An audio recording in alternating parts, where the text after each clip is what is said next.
ये दो चेहरे हैं, एक मोनालिसा और दूसरी हर्षा, जो साध्वी के नाम से मशहूर हुई। लेकिन दोनों चेहरे महाकुंभ में मशहूर होने के बाद ऐसे विवादों में आए और परेशानियों में आए कि दोनों महाकुंभ से गायब हो गए।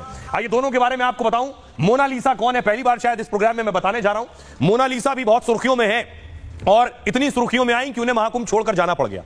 ये आप देख रहे हैं मोनालिसा। मोनालिसा मध्य प्रदेश के इंदौर की रहने वाली है। इंदौर से पिता के साथ आई थी महाकुंभ में माला बेचने के लिए। उनके साथ ही बाकी परिवार भी महाकुंभ में माला बेचता था। लेकिन कुछ ही दिन में उनकी तस्वीरें तेजी से वायरल होने लगी। सोशल मीडिया पर लोग उनकी सुंदरता की तारीफ करने लगे। तस्वीरें वायरल होने से पूरे देश में लोकप्रियता बढ़ गई। इसी लोकप्रियता की वजह से लोग उनके साथ सेल्फी लेने लगे और हालत यह हो गई कि सेल्फी लेने वालों की मोनालिसा के पास हर वक्त भीड़ लगी रहती। यहां तक कि लोग यहां सेल्फी के लिए लोग पीछे पीछे मोनालिसा के दौड़ने लगे। मोनालिसा पहुंची थी माला बेचने के लिए। कई बार इससे बचने के लिए मोनालिसा को छिपना पड़ता था। मोनालिसा पर यह दावा उनके परिवार की तरफ से किया गया है। इससे महाकुंभ में वो पिता के साथ माला नहीं बेच पा रही थी, लोग इतना परेशान कर रहे थे। आखिर मोनालिसा के पिता ने परेशान होकर मोनालिसा को वापस भेज दिया है। फिलहाल उनका बाकी परिवार अभी महाकुंभ में माला बेचता है। दूसरी है हर्षा। 30 साल की हर्षा रिछारिया उत्तराखंड की रहने वाली है और महामंडलेश्वर कैलाचानंद गिरी की शिष्या है। 2 साल पहले अपने गुरु से दीक्षा ली थी। पेशवाई में निरंजनी अखाड़े के रथ पर नजर आई। सोशल मीडिया पर उन्हें सुंदर साध्वी भी कहा जाने लगा। लेकिन उनके साथ सेल्फी वीडियो शूट करने वालों की भीड़ लगने लगी। हर्षा लोकप्रिय हुई तो उन पर कुछ लोग सवाल भी उठाने लगे। कुछ संतों ने रथ पर बैठने और भगवा वस्त्र पहनने पर आपत्ति जता दी।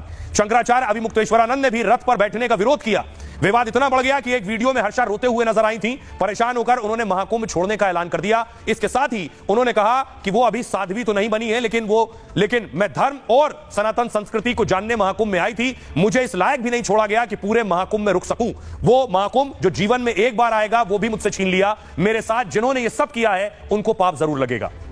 आइए अब आपको सुनवाता हूं, दोनों को सुनिए। मोनालिसा जो मध्य प्रदेश चली गई, हर्षा जो महाकुंभ छोड़ चुकी है, क्या कहना। आपको कैसा लगता है लोग फोटो खिंचवाते थे? अच्छा नहीं लगता। अच्छा नहीं लगता। अच्छा नहीं लगता। अच्छा नहीं लगता। सारे दिन भर फोटो ही फोटो खींचते रहते हो गया। ये और भी लड़कियां हैं मेरे से बहुत खिंचाते हैं। दिन भर फोटो माला भी नहीं बेचते। रिछारिया और इस वक्त मैं हूँ प्रयागराज की पावन धरा पे, जहाँ पे पूर्ण भव्य महाकुंभ चल रहा है और जहाँ पे हर किसी ने मेरे नाम का एक शोर मचा दिया है। लेकिन उसके साथ ही मैं धन्यवाद करना चाहती हूँ उन पूरे महात्मा संत तपस्वियों का जो मेरे पक्ष में मेरे लिए इस वक्त खड़े हुए हैं, जो अपना आशीर्वाद अपना प्यार मेरे साथ बना के रख रहे हैं, जो मेरे हाथ को थाम के रख रहे हैं, जो एक बेटी की तरह एक पिता की तरह मेरी हिफाजत कर रहे हैं। उन सब का धन्यवाद। हर हर महादेव। आइए अब आपको दिखाता हूं कि आखिर किस तरह से महाकुंभ में हजारों लोग नागा साधु बनने पहुंच गए। जी हां, यह तस्वीरें मैंने आपको पहले दिखाई थी नागा साधुओं की। अखाड़ों से जिस दिन अमृत स्नान था उस दिन नागा साधु निकल कर आए थे और स्नान करने पहुंचे थे और सबसे ज्यादा चर्चा का विषय नागा साधु थे। लोग जानना इनके बारे में चाह रहे थे। लेकिन अब खबर यह है, अगली तस्वीर देखिए जरा, हजारों लोग पहुंच गए नागा साधु बनने के लिए।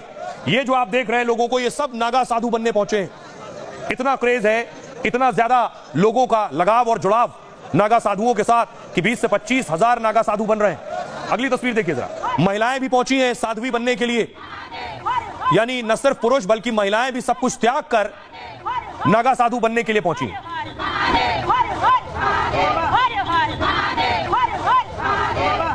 भाई अब आपको बताऊं कि आखिर क्या तरीका है, कैसे कोई आम इंसान नागा बन सकता है। महाकुंभ में एक साथ 20 से 25 हजार नागा साधु बन रहे हैं।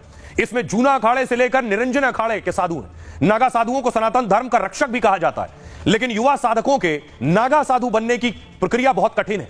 संगम घाट पर साधकों ने 7 पीढ़ियों का पहले पिंडदान किया, फिर गंगा में 108 डुबकी लगाकर संकल्प लिया है। आमतौर पर नागा बनने की उम्र होती है 17 से 19 साल। नागा बनने के 3 स्टेज हैं, महापुरुष, अवधूत और दिगंबर। महापुरुष नागा बनने का शुरुआती कदम है। नागा साधु बनने के लिए अखाड़े में आवेदन देना होता है। अखाड़ा साधक को पहले नागा बनाने से मना कर देता है।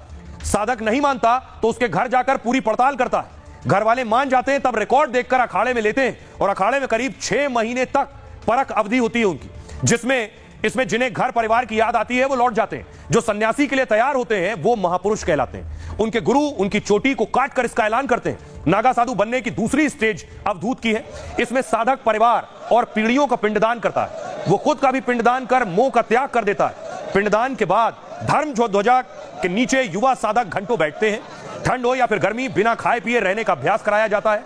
फिर वो अपने गुरु यानी महामंडलेश्वर का इंतजार करते हैं। और ब्रह्म मुहूर्त यानी सुबह 4 बजे गुरु मंत्र और दीक्षा मिलती है। ये तो नागा साधु बनने की साधना का अगला कदम भर है।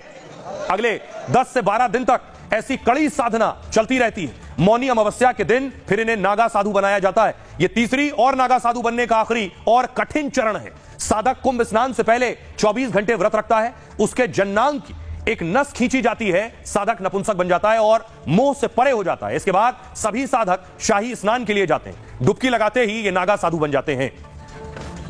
आइए अब आपको सुनवाता हूं, सुनिए जो लोग पहुंचे वाकई नागा साधु बनने के लिए वो क्या कह रहे हैं। इनका आज नया जन्म हो रहा है। नया जन्म उनके कारण सबको लेके यहाँ पर बिठाया गया है। जैसे इनको भोजन वगैरह कुछ कराया नहीं जा रहा है। इनको अभी क्या है कि सुबह दिन भर इनको लेके गया, गंगा के तट में जाप कराया गया, हवन कराया जाएगा, 16 पीढ़ियों के पिंडदान करवा के इच्छा ग्रहण दिया जा रहा है। प्राचीन समय से ही शपथ ग्रहण होता है, उसी प्रकार से आज इनका क्या हो रहा है, शपथ ग्रहण हो रहा है। आज सारा पूर्वज और खुद का पिंडदान करके आज से शुरू हो रहा है उसका संन्यास जीवन। पिंडदान देकर गंगा किनारे हम लोग आए हैं। मुझे तकलीफ नहीं देती है संन्यास की राह में। नहीं, ये परम सुख है, ये भगवान को पाने का रास्ता है, उससे सहज रास्ता और कुछ भी नहीं है।